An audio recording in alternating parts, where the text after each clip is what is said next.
இனிய காலை வணக்கம் அன்பு நண்பர்களே. தற்கொலை எண்ணம் சரியா தவறா கொஞ்சம் பேசி பார்ப்போமே ஒரு புது டாப்பிக்கில்.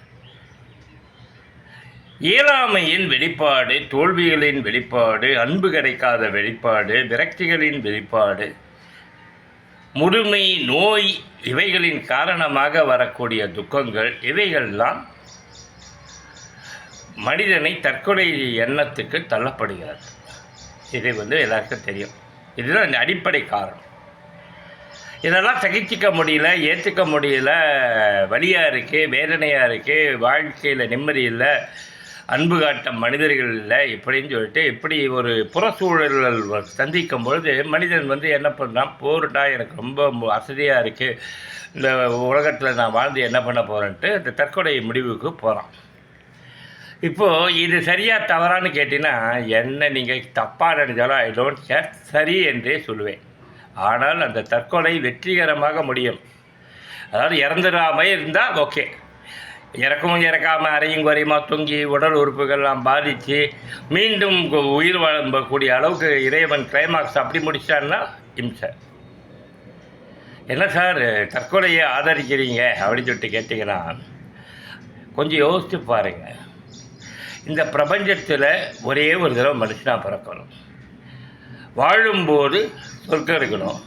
செத்ததுக்கு அப்புறம் சொர்க்கம் நரகம் எவன் போய் பார்த்துருக்காங்க? சொர்க்கத்தையும் நரகத்தையும் யோசிச்சு பாருங்க, கிடையாது. அப்போ வாழும்போது என்ன இன்பங்கள் அனுபவிக்கிறீர்களோ அதுதான் சொர்க்கம்.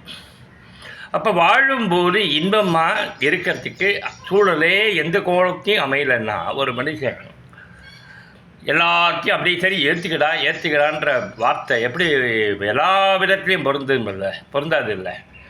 ஒரு லெவலுக்கு வேணால் பொருந்தும். அதாவது உதாரணத்துக்கு இப்போ பிளாட்ஃபார்மில் ஒருத்தன் வாழறான், அவனுக்கு வெக்கமான சூடு சொன்னதெல்லாம் விட்டு பிச்சை எடுத்து கூட பிச்சைக்காரங்க நிறைய பேர் இருக்காங்க. அந்த மனநிலையை ஒரு நடுத்தர வர்க்கவாதி, ஒரு நடுத்தர குடும்பத்தினோ யாரோ சந்திக்க முடியாது இல்லை. அதுக்கான மனநிலைக்கு அவன் தயாரிப்பானா? நினச்சி பாருங்க.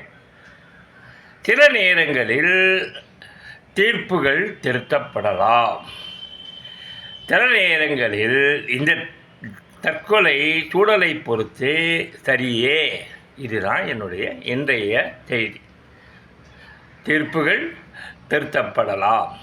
என்னையே எடுத்தீங்கன்னா எனக்கே இப்போ உண்மையிலேயே அசதியாக இருக்குது. நான் தற்கொலைக்கு போகாமல் மைண்டை டைவர்ட் பண்ணி இந்த மாதிரி ஸ்பீச்சு கொடுத்து எதையோ கொடுத்து என்னை ஃபைன் டியூன் பண்ணிக்கிறேன். வேறு வழி இல்லாமல் அந்த